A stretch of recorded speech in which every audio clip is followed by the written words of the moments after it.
a single law, stamped with the king's seal, irrevocable. On one day, every Jew in the Persian Empire would be killed, men, women, children, and the only person who could stop it was a young Jewish woman hiding her identity in the palace of the king. Her name was Esther. This is the story of Esther.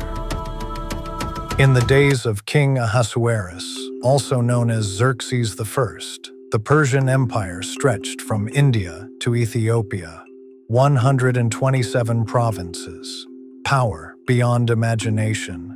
In the capital city of Susa, the king threw a feast, not a dinner, a 6-month display of wealth, gold couches, silver pillars, royal wine poured without limit. At the end of it, he commanded that Queen Vashti appear before the guests, wearing her royal crown to display her beauty. She refused, and in a moment of pride and anger, the king banished her. A throne stood empty, and somewhere in Susa, a young Jewish girl had no idea her life was about to change forever.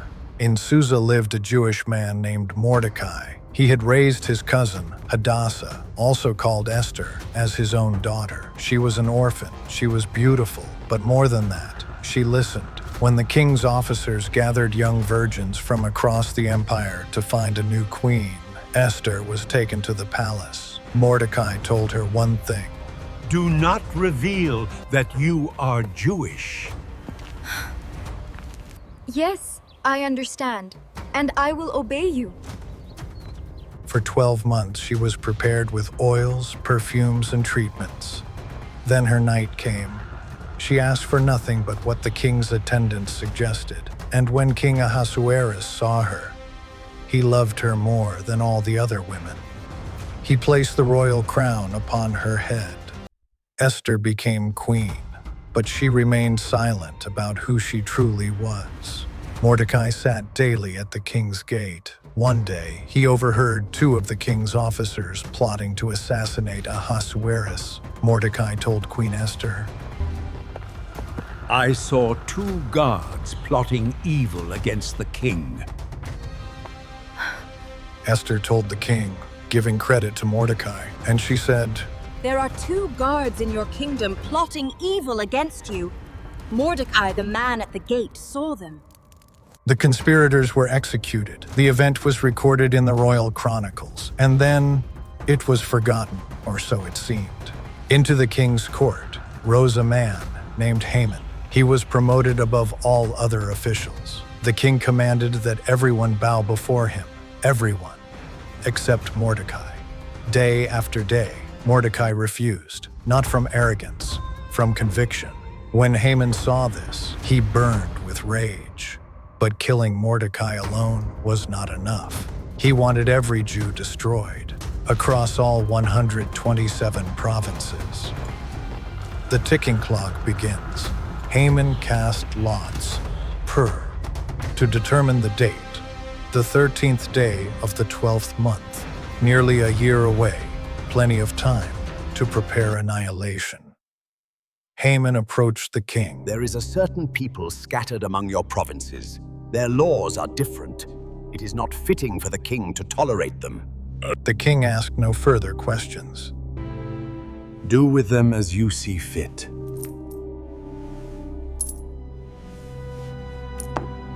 The king gave a signet ring to Haman. The decree was written, sealed, sent out by couriers. On a single day, every Jew would be destroyed. The city of Susa was thrown into confusion. The king and Haman sat down to drink. When Mordecai learned of the decree, he tore his clothes. He put on sackcloth and ashes. He cried out loudly in the city. Throughout every province, there was fasting, weeping, and lamentation among the Jews. Queen Esther heard of Mordecai's grief. She sent garments for him. He refused them. Through messengers, Mordecai revealed the truth. You must go to the king and plead for your people. Esther's response was trembling. All the king's servants know, Anyone who approaches the king without being summoned faces death, unless the king extends the golden scepter. And I have not been called for 30 days. Then Mordecai sent back words that would echo through history. Do not think you will escape in the king's palace. If you remain silent, relief will arise from another place, but you and your father's house will perish. And who knows whether you have come to the kingdom for such a time as this? Fear, responsibility, identity. Esther felt all of it. Then she answered, Go, gather all the Jews in Susa. Fast for me for 3 days. I and my attendants will fast as well. Then I will go to the king, though it is against the law. And if I perish, I perish. The decision was made. The clock was ticking. 3 days. On the 3rd day, Esther put on her royal robes. She stood in the inner court of the palace. The king sat on his throne. One motion of his hand could end her life. He looked up, saw her, and extended the golden scepter. She lived.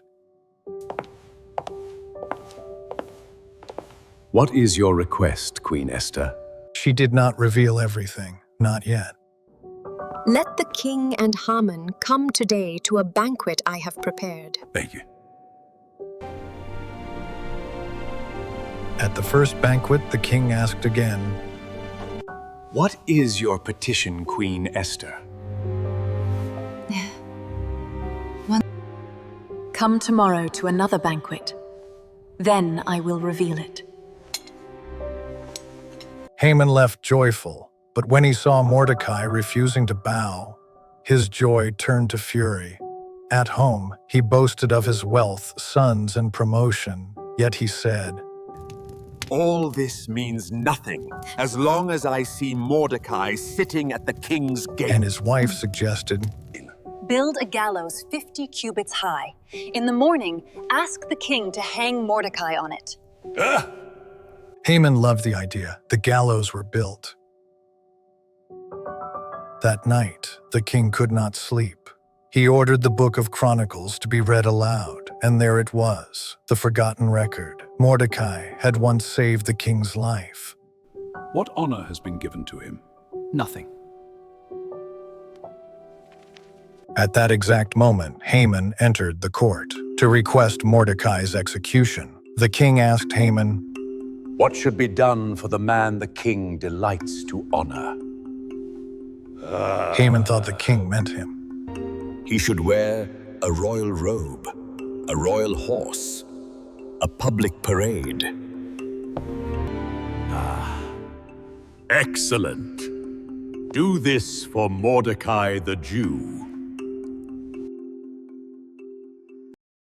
Haman, enemy of the Jews, was forced to lead Mordecai through the city, proclaiming his honor. Humiliation had begun. At the second banquet, the king pressed Esther again. What is your request? Even up to half the kingdom. If I have found favor, let my life be given to me. And my people. For we have been sold, to be destroyed, killed, and Esther voiced out to the king and exposed Haman. The king was stunned. Who is he? Esther turned. The adversary and enemy. Is this wicked Haman? Terror filled Haman's face. The king left in fury. Haman fell at Esther's couch, begging for his life. The king returned. Will he even assault the queen in my presence? It was enough. Haman was taken and hanged on the very gallows he built for Mordecai. But one problem remained. The decree still stood. Persian law could not be undone. So Esther approached the king again, risking her life once more. She wept, she pleaded. The king allowed Mordecai to write a new decree in his name. The Jews were permitted to defend themselves. Across the empire, the new edict was sent. Fear shifted, hope returned.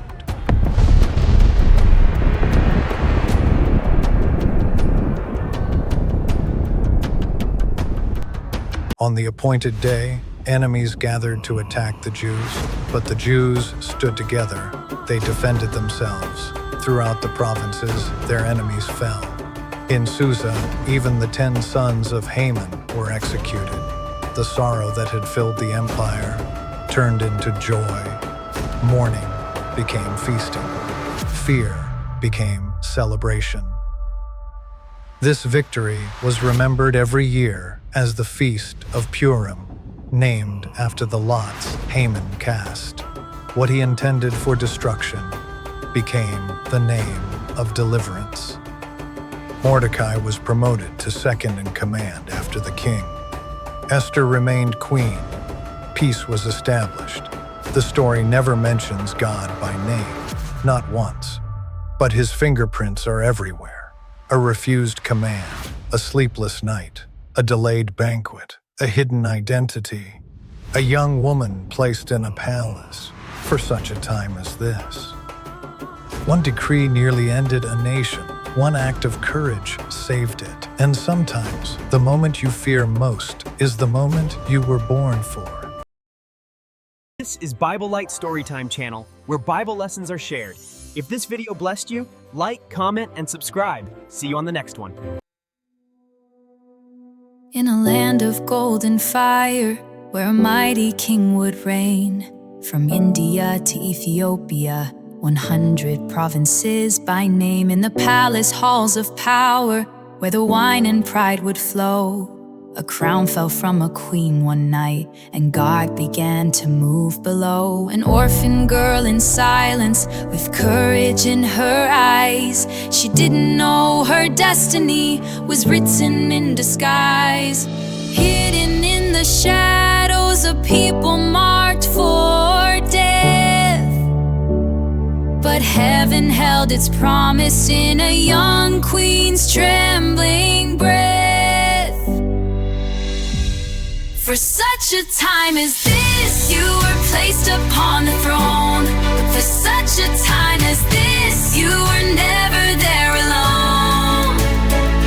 When fear said hide your voice, faith said stand and risk, the world was changed forever. For such a time as this, a wicked man with hatred cast the lots and sealed the day. A law that could not be broken to wipe her race away. Mordecai in ashes cried out in the street, do not think the palace walls will keep you from defeat. If you choose to stay in silence, deliverance will rise. But maybe you were chosen for this moment in time. 3 days without a morsel, 3 nights without a sound. A queen walked toward the scepter, not knowing what she'd found. For such a time as this, you were placed upon the throne. For such a time as this, he was working all along. When death stood at the doorway and hope felt like a myth, a nation found its freedom. For such a time as this, a sleepless night, a royal scroll, a name the king forgot. The gallows built for Mordecai became the traitor's plot. What evil meant for sorrow has turned to victory song. The enemy defeated and mourning lasts long.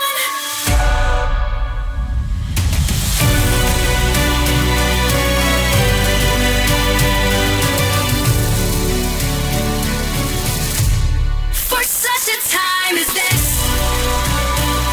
the tables turned around. For such a time as this, joy replaced the sound of weeping in the streets. Now dancing fills the mist. A queen became a miracle. For such a time as this.